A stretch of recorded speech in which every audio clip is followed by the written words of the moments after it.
Good morning. Welcome to my messy desk and another new plate early morning here with Debbie. CjS-372 is brand new and it is perfect for fall. These gorgeous sliced fruits, some star anise and leaves, of course, and you're ready to start creating. So let's go ahead and make something. I have a little plan anyway. I've pulled a bunch of different polishes here ready to go, and I've got a couple of different collections here of colors, all fall, kind of warm, moody. I don't know, you can tell I'm in a warm fall moody mood. I actually put this on my own nails as well. So pretty. All right, I'll list below, of course, what is used, but in the meantime, here's what's on my nails. Greek Stone Gray, that's this guy, $2.79. Frosted Fig is this guy, $1.85. One of my favorites. One of my absolute favorite cat eyes. It's such a pretty color, especially for fall. And then this guy over here, I don't know if I'll end up using it, but it's another really, really pretty moody one. So $5.46 Waikiki. And that's the, from the Beach Glass Collection, cat eye. That is actually over top a coat of the Soft Focus 280. And that's that really pretty kind of purpley gray. And then, yeah, this guy is literally just one coat over top. And of course, use your magnet and cat eye that up and you're ready to go. Okay, so that's basically it. What do we got on this guy? This is also from the Beach Glass Collection, Cocoa Beach, $5.49. Put a few little swirls in that one. If you saw that video, that's over on KoKo&Claire on Instagram. This guy is Attraction, and it is the prettiest, deepest, like grapey, purpley. Oh, so pretty. $2.71, called Attraction. Anyway, so a whole bunch of different things going on here. We'll see which one I end up grabbing to start with. But let's get our stamper ready. I always grab my sticky pad, pop out my jelly, because there's often little bits of dust or hair or fur, whatever, if you have animals in your house like I do, a couple of kitties. So the cat hair tends to travel around with me. If you know, you know. But I always go and just give it a little clean, because I rarely put my base or cap on. I don't know if any of you can relate. I'm guessing you can. And give them a quick cleanup, especially if I'm going to be filming. I want to try and make sure there's no fuzz or distractions on the back of those stampers. Okay, so let's go ahead and do a pear first. And I'm going to actually grab this. And we're going to do it on top of this nice light. It would look nice on top of mine too, actually. So let's go ahead and use that guy. And let's zoom in. I want to leave that back out there a little bit. Zoom in a bit. Hopefully I can do this without being in my own way. And there's your spec sheet and your planning sheet. So you can see that that one would be a little large for that particular nail, but this guy is going to be perfect. And same thing with our little apple. So let's go ahead and do an apple and a pear on those ones. We're going to start with, let's do this pear up here. And I'm going to do the fleshy part first in color 121. Give it a mix. Always want to make sure your polishes are well mixed. Otherwise, they could do weird things when you're trying to lift them up. Scraper over here ready to go. So I'm right in behind, ready to lift. Nice light roll over top. And clean off those excess little bits that we don't want. Well, you know what else I want to do under this one is I want to do that little shadow. It's kind of neat. So let's go right in the center. We're just gonna kind of feature this pretty little pear slice. And then the center bit of the pear, we're gonna do in 79. And again, I'm gonna give him a swirl up here too. There we go.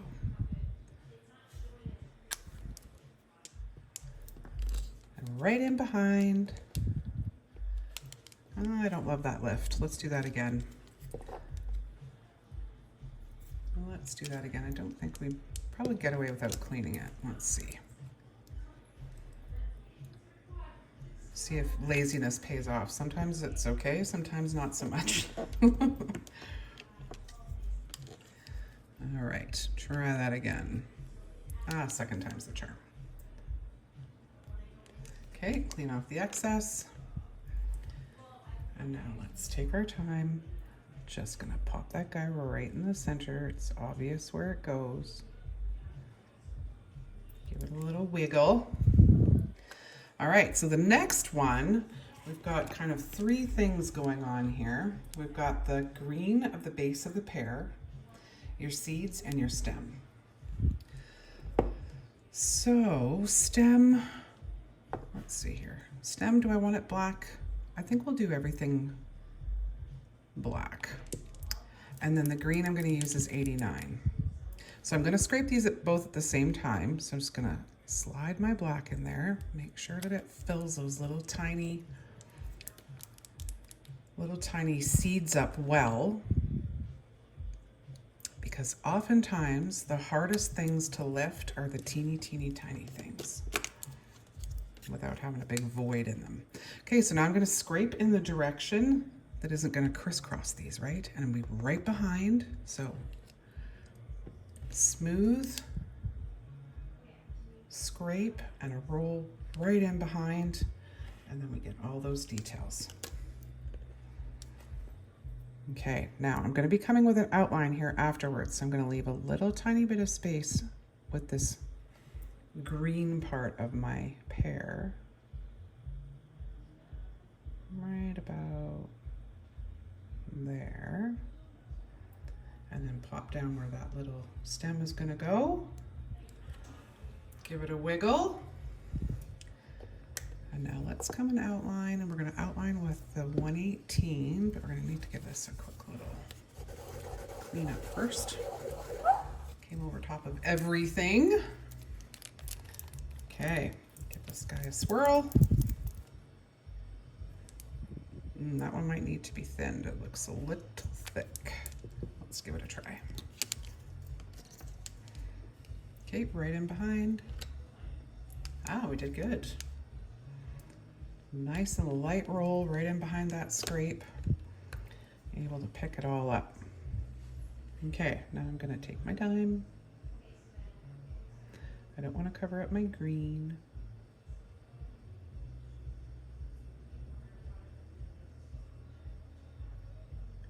Just get that wiggled into spot there. Give it a little shake. And look at that gorgeous slice of pear. Okay. So the last thing we're going to do, there's a tiny bit of details over here that are very fine, but they're going to give us a little bit of depth.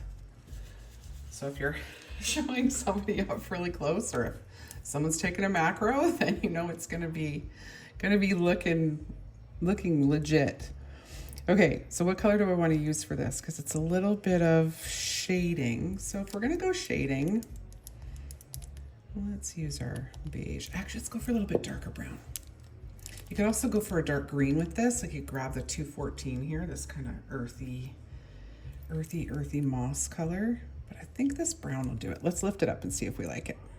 Because it's also going to give a tiny bit of detail to our seeds as well.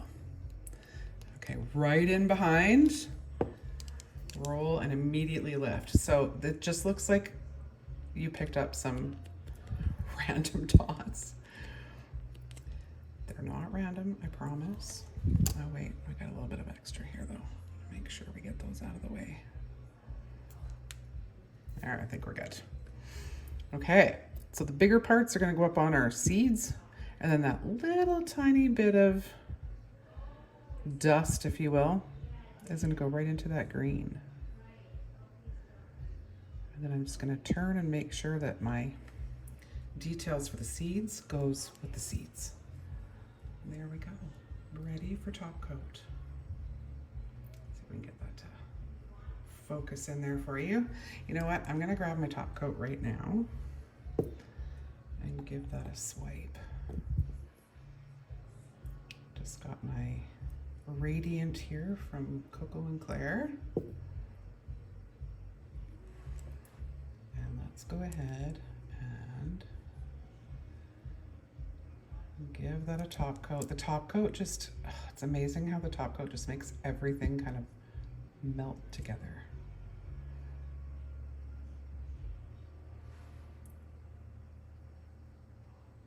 Too close. There we go.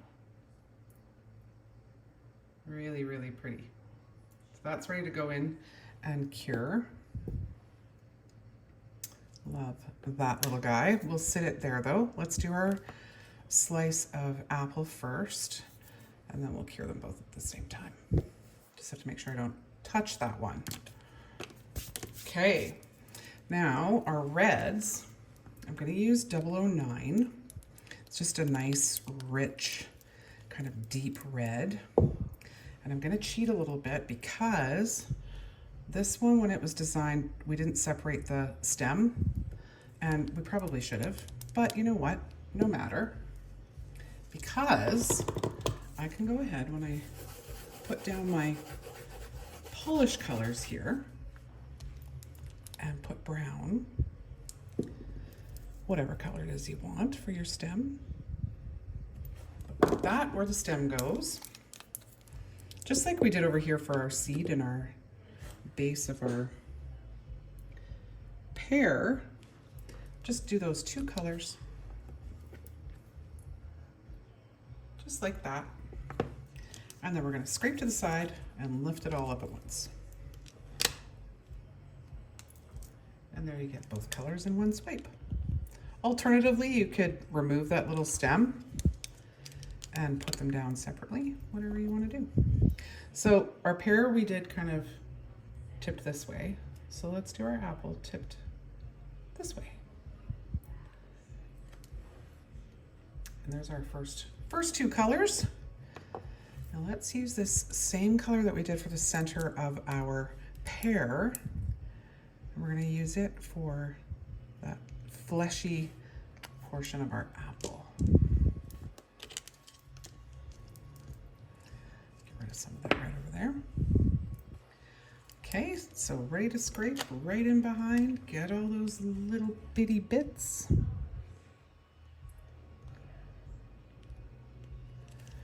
Clean up the extras. There's always a little bit of extra you pick up. Now this one I'm going to try and go right down the center. You can tell where it's supposed to go.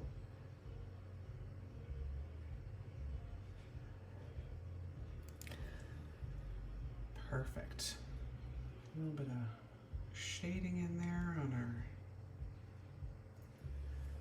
red portion. Okay, and now we need the centers. The center, let's go opposite. So we'll do the super light one. And I'm gonna give this one a really hard scrape because I would like to be able to leave that line of our red showing if I can. If not, I can pick it back up again and put it down, but I don't think we're gonna get it. Let's see here.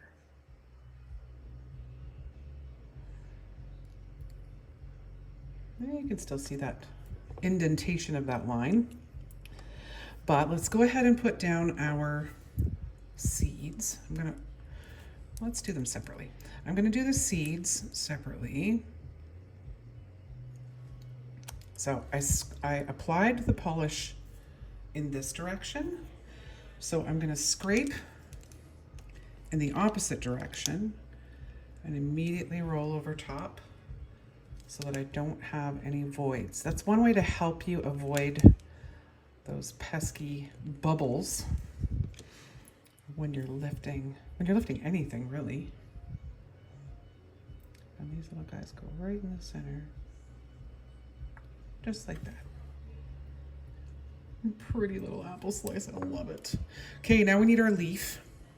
Now let's do our leaf in 89. Oh, I'm gonna have to clean it out because I went over top of that with the black.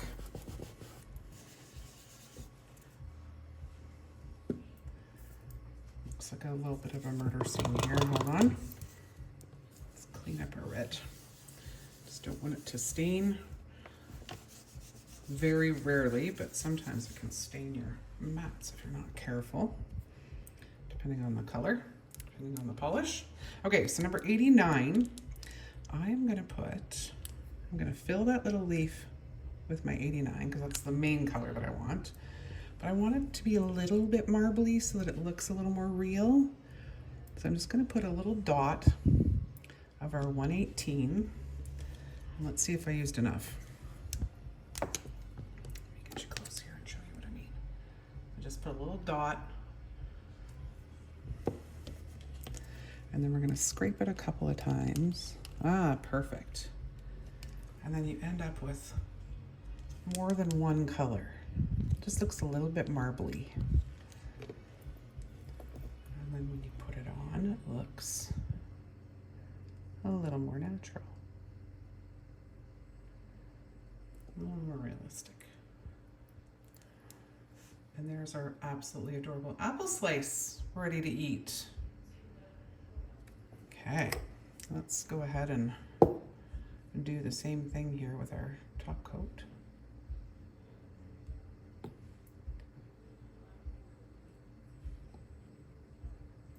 Ooh, a little too much there. Okay, ready? Now we're ready.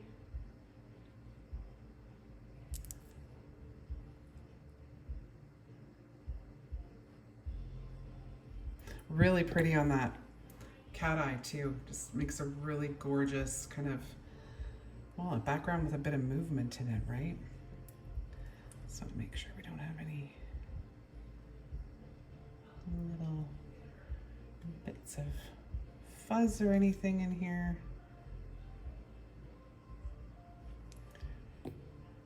Something going on with fuzz.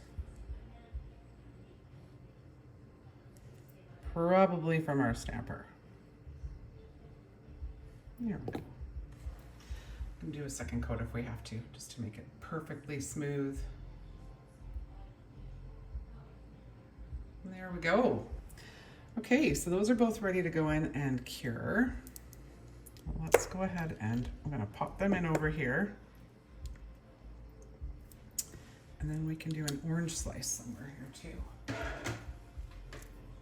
While those get zapped over there, I always work with gel polish. I love working on gel polish. It's very forgiving because if you mess up and you need to go again, you can go again without having to start all over. I also used to be a nail tech in my past life, so it's just the medium that I'm most comfortable with, of course, but you can use this over top of normal nail polish. If you're working over top of normal nail polish, make sure it's nice and dry. And I always advise put at least one coat of top coat over top and let it completely cure as well, so that if you do mess up and you need to start over, you've got a fighting chance to be able to remove something without having to completely go all the way back. Usually you can get a layer off without disturbing your base color. So a little tip. Okay, let's go ahead and do an orange. Let's try it on this purple. Orange, orange, orange, 245 is going to be our main color. So fill that guy in. I fill them in completely when they're a little bit of a bigger image like that. And now I'm gonna hold my scraper almost flat, this guy right in behind, and very lightly roll over top, and you'll get every single bit of that image with no voids. Avoid the void. Okay, let's see what this orange looks like over top of this really pretty purple. It's called Attraction, if I remember correctly.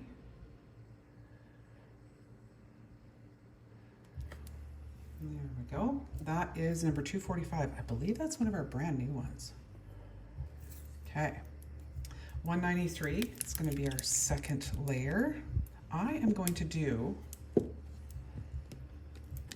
this in a different order though, because I want more of this color, and then I want to finish with less of just the white, like a really light one. So I'm going to go ahead and do that second one, or the bottom one, I guess you'd call it, first, before I do that middle one. You gotta play with the images too. Don't hesitate to use them differently, to play around with the order of them. Depending on the colors you're using, it could come out completely differently. There we go.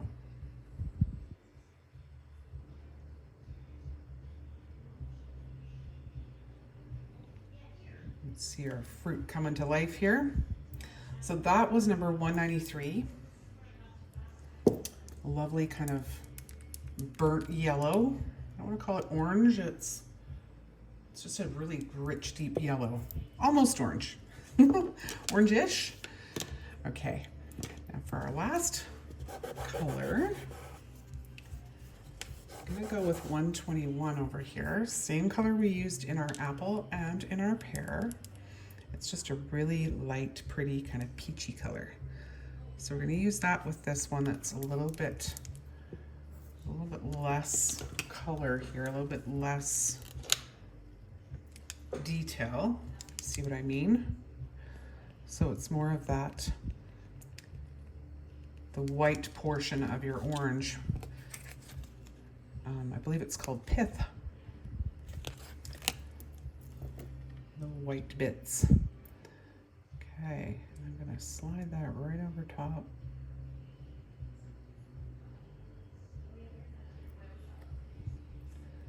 And now we have a fresh, delicious slice of orange on top of our purple.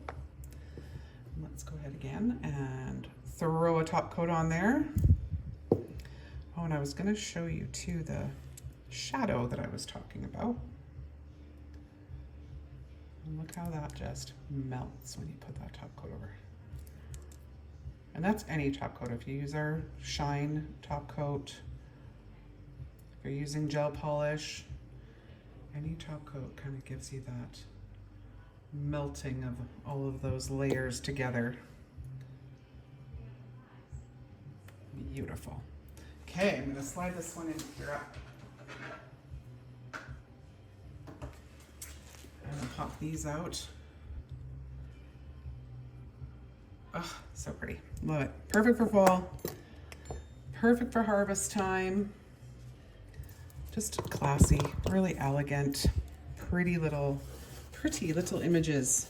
Okay, so the shadow that I'm talking about is literally just this teeny tiny little sliver here. So let's go ahead and do that in, well, let's use gray. Shadows are usually some form of beige or gray, aren't they?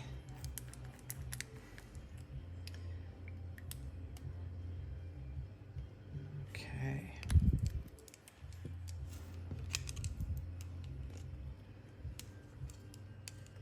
Very, very lightly roll over top. It's basically the weight of the stamper as it rolls over top of that image that picks it up. Okay, now we're just gonna set this little guy on the ground right below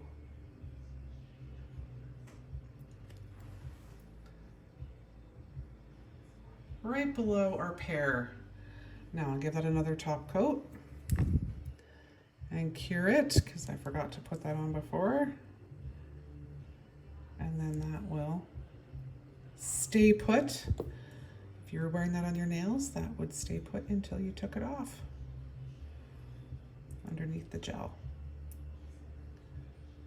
If you're a nail technician working, I always love to work over top of tack-free polish.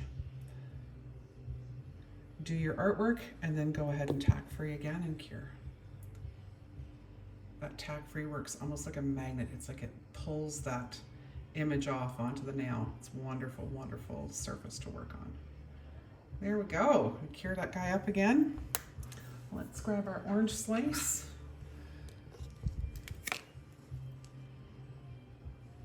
And there we go.